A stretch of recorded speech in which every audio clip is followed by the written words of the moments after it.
আমার শ্রেণী 2024 সালে উচ্চ মাধ্যমিক পরীক্ষার্থী তথা প্রিয় ভাই বোনদের জানাই সুরজিৎ মান্না ক্রিয়েশনস চ্যানেলের পক্ষ থেকে সুস্বাগতম। আশা করি তোমরা সকলে বর্তমান পরিস্থিতি ভালো এবং সুস্থ আছো। আমি তোমাদের জন্য এই ভিডিওতে HS ABT test paper 2024 page number AC 243 ইতিহাসে যে প্রশ্নপত্রের সেটটি রয়েছে সেই সেটের এসএকিউ প্রশ্নের উত্তরগুলো নিয়ে আলোচনা করছি।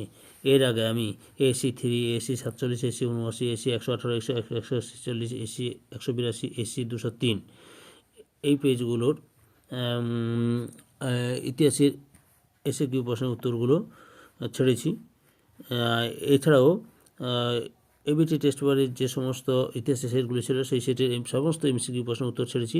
তোমরা ওই ভিডিওগুলো দেখতে হলে আমার চ্যানেলের প্লে লিস্টে গিয়ে ক্লিক করে দেখে নাও। তার আগে তোমাদের কাছে অনুরোধ, তোমরা ভিডিওটি না টেনে পুরোটা দেখো। আর যারা আমার চ্যানেলে নতুন তারা তাড়াতাড়ি আমার চ্যানেলটিকে সাবস্ক্রাইব করে আমার চ্যানেলের সঙ্গে থাকো। আলোচনা শুরু করছি। প্রথম প্রশ্ন, ডক্টর ডেভিড লিভিংস্টোন কে ছিলেন? উত্তর, ডেভিড লিভিংস্টোন ছিলেন একজন খ্রিস্টান মিশনারি ও ধর্মপ্রচারক। 2 নম্বর প্রশ্ন, বুলের নির্দেশনামা বলতে কী বোঝো? উত্তর, সমুদ্র অভিযানে স্পেন ও পর্তুগালের মধ্যে বিরোধ দেখা দিলে পোপ ষষ্ঠ আলেকজান্ডার যে নির্দেশনামার দ্বারা 1493 খ্রিস্টাব্দে স্পেনের সামুদ্রিক অভিযানের এলাকা নির্দিষ্ট করে দেন তা বুলের নির্দেশনামা নামে পরিচিত। অথবা বিশ্ব রাজনীতি বা ওয়েল পলিটিক্স কি? উত্তর, বিশ্ব রাজনীতি বা ওয়েল পলিটিক্স নীতির প্রবক্তা জার্মান সম্রাট দ্বিতীয় কাইজার উইলিয়াম। এই নীতি অনুসারে জার্মান সাম্রাজ্যবাদ অর্থনৈতিক স্বার্থকে উপেক্ষা করে জাতীয় মর্যাদার প্রতীক অঞ্চলগুলিতে সাম্রাজ্যবাদের বিস্তার ঘটায়।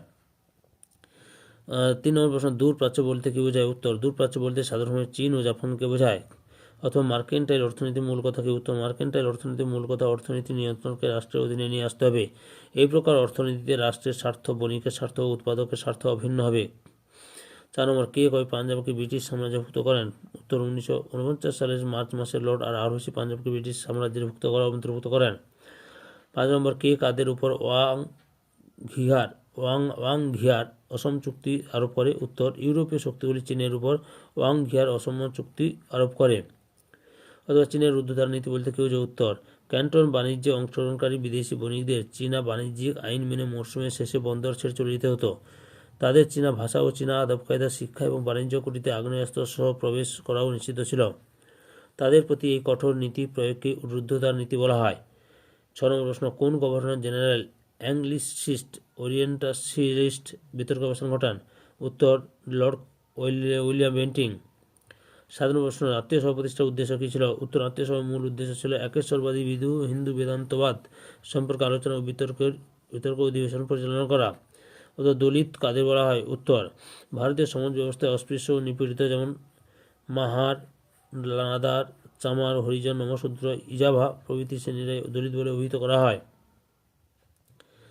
8 নম্বর প্রশ্ন, জনজাগরণ সমিতির প্রতিষ্ঠাতা কে ছিলেন? উত্তর, 1902 খ্রিস্টাব্দে 24 মার্চ জনজাগরণ সমিতি তৈরি হয়েছিল সতীশচন্দ্র বসু ও প্রমথনাথ মিত্রের ঐকান্তিক প্রচেষ্টায় কলকাতার হেদুয়া অঞ্চলে। 9 নম্বর প্রশ্ন, মডেলে মিন্টু আইন কি বিষয়ে সংরক্ষণ করা হয়? উত্তর, মুসলিমদের পৃথক নির্বাচনের উদ্দেশ্যে তাদের জন্য আসন সংরক্ষণ করা হয়। অথবা কোন ঘটনার প্রতিবাদে রবীন্দ্রনাথ নাইট উপাধি ত্যাগ করেন? উত্তর, জালিয়ানওয়ালাবাগ গণহত্যার প্রতিবাদে। 10 নম্বর প্রশ্ন, ভারতীয়রা সাইমন কমিশন বর্জন করেছিল কেন? উত্তর, কোনো ভারতীয় প্রতিনিধি না থাকার জন্য।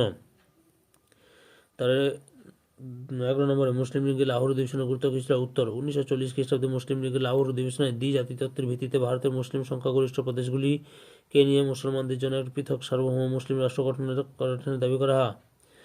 তারপরে 12 নম্বর প্রশ্ন, দ্বিতীয় বিশ্বযুদ্ধের সময় জাপানের প্রধানমন্ত্রী কে ছিলেন? উত্তর, হিদেকি তোজো। অথবা মাইলাই ঘটনা কি? উত্তর, 1968 খ্রিস্টাব্দে মার্কিন সেনারা ভিয়েত কংদের উপর তীব্র আক্রমণ হানার উদ্দেশ্যে বিষাক্ত গ্যাস ও বিস্ফোরকের দ্বারা ভিয়েতনামের মাইলাই গ্রামে শিশু ও বৃদ্ধসহ 400 থেকে 450 জনকে হত্যা করে। এই ঘটনা মাইলাই ঘটনা নামে পরিচিত। তারপরে 13 নম্বর প্রশ্ন, মার্শাল পরিকল্পনার উদ্দেশ্য কী ছিল? উত্তর, দ্বিতীয় বিশ্বযুদ্ধের পর যুদ্ধ বিধ্বস্ত ইউরোপের অর্থনৈতিক পুনরুজ্জীবনের মাধ্যমে সেখানে সোভিয়েত সাম্যবাদের প্রসার রোধ করা। 2 নম্বরে, ইউরোপের সঙ্গে মার্কিন ব্যবসা বাণিজ্যের পথ সুগম করা। 3 নম্বরে, পরিকল্পনা গ্রহণকারী দেশগুলিকে নিয়ে একটি অনুগত রাষ্ট্রজোট গড়ে তোলা। তারপরে 14 নম্বর প্রশ্ন, দাঁতাত কি?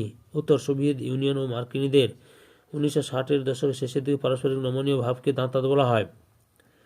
তারপরে 15 নম্বর প্রশ্ন, কোন বছরকে আফ্রিকার বছর বলা হয়? উত্তর, 1960 সালকে আফ্রিকার বছর বলা হয় কারণ ওই বছর আফ্রিকার সবচেয়ে বেশি সংখ্যক অঞ্চল ওই উপনিবেশিক শাসনের শৃঙ্খলমুক্ত হয়ে স্বাধীনতা লাভ করে। তারপরে 16 নম্বর প্রশ্ন, হোমি জাহাঙ্গীর ভাবা কে ছিলেন? উত্তর, ভারতের পরমাণু শক্তি কমিশনের চেয়ারম্যান। তাহলে 2024 সালের উচ্চ মাধ্যমিক পরীক্ষার্থী তোমরা এবিটিএ টেস্ট পেপারের এসি 242 নম্বর পেজের ইতিহাসে যে প্রশ্নপত্র সেটটি ছিল সেই সেটের এসিকিউ প্রশ্নের উত্তরগুলো জানতে পারলে। তোমাদের কাছে এই ভিডিওটি ভালো লাগলে বা এই ভিডিওতে তোমরা উপকৃত হলে আমার চ্যানেলটিকে সাবস্ক্রাইব করে আমার চ্যানেলের পাশে থাকো। সঙ্গে ডান দিকের বেল আইকন অল অপশনে গিয়ে প্রেস করে যাতে পরবর্তী ভিডিও নোটিফিকেশন পাও। একটা লাইক দাও, কমেন্ট করো, এই ভিডিওটি তোমাদের এক ক্লাসে বন্ধু বান্ধবীদের মধ্যে শেয়ার করে প্রশ্ন উত্তরগুলো জানতে সাহায্য করো। যারা অলরেডি আমার চ্যানেলটিকে সাবস্ক্রাইব করেছো এবং এই ভিডিওটি দেখলে তাদের সবাইকে অসংখ্য ধন্যবাদ।